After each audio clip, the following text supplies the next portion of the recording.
Imagine this. You've bought yourself a very good racing game, put hundreds of hours into it and built a garage full of your dream cars. And one day, the company that made it decides to shut down the servers, not only removing your ability to play it with your friends, but not allowing you to play the game altogether. It's completely gone, forever. No more single player, no more story mode, just an icon on your hard drive that leads to a virtual dead end. This isn't a hypothetical scenario though. This is exactly what happened to millions of players with Ubisoft's online-only racing game, The Crew. And it sparked a firestorm of controversy, lawsuits, and a growing movement to save gaming history. In this video, we'll be talking about how a dedicated group of fans fought back and brought a dead game back to life. So what was lost? For those who weren't there, The Crew was one of the most ambitious racing games ever made. Back in 2014, developers Ubisoft and Ivory Tower and Ubisoft Reflections had a wild idea: to build a persistent, massive and fully explorable open world of the contiguous United States of America.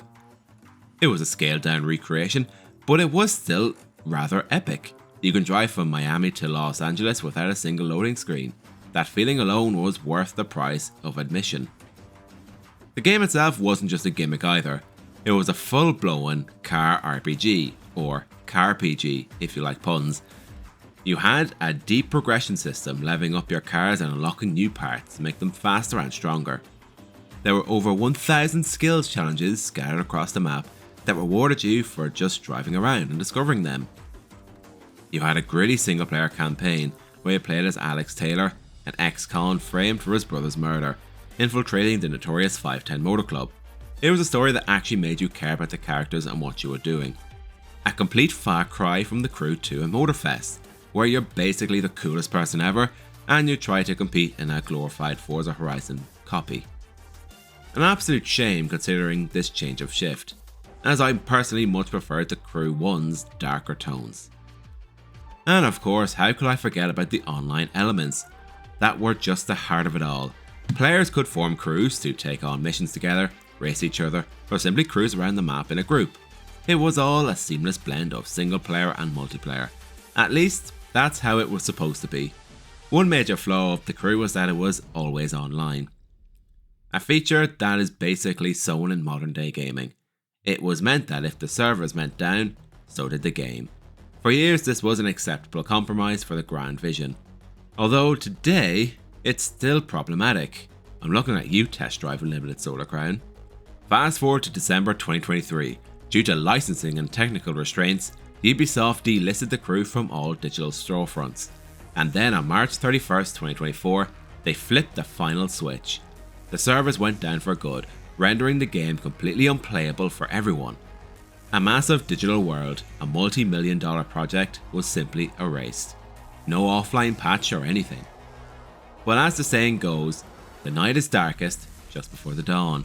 Almost immediately, a dedicated community of fans refused to let the game die altogether, and so they rallied together to form a team. They launched an ambitious project called The Crew Unlimited, with one simple goal: to bring the game back to life. This wasn't some simple mod or a quick patch. This was a monumental reverse engineering effort. Think about what that entails. These developers had to figure out how to bypass the official servers and build their own, all while making sure the game's intricate systems, from the single player missions to the car customization and even the in-game progression, worked without a hitch.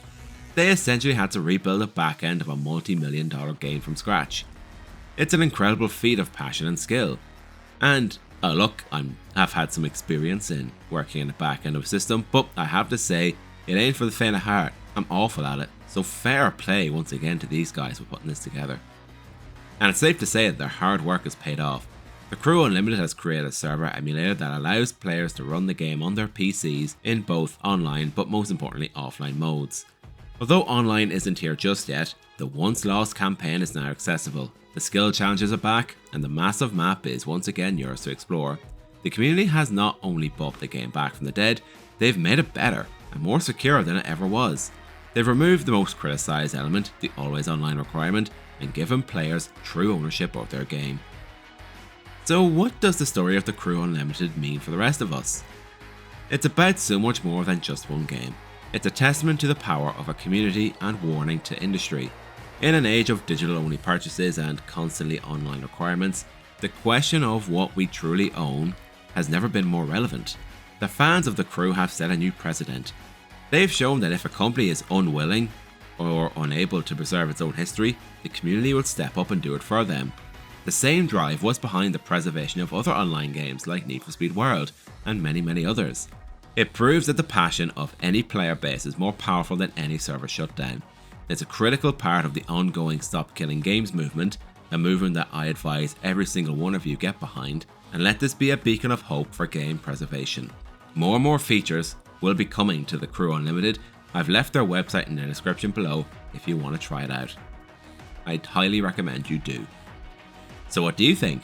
Were you affected by this shutdown? Are you going to dive back into The Crew with the Crew Unlimited mod?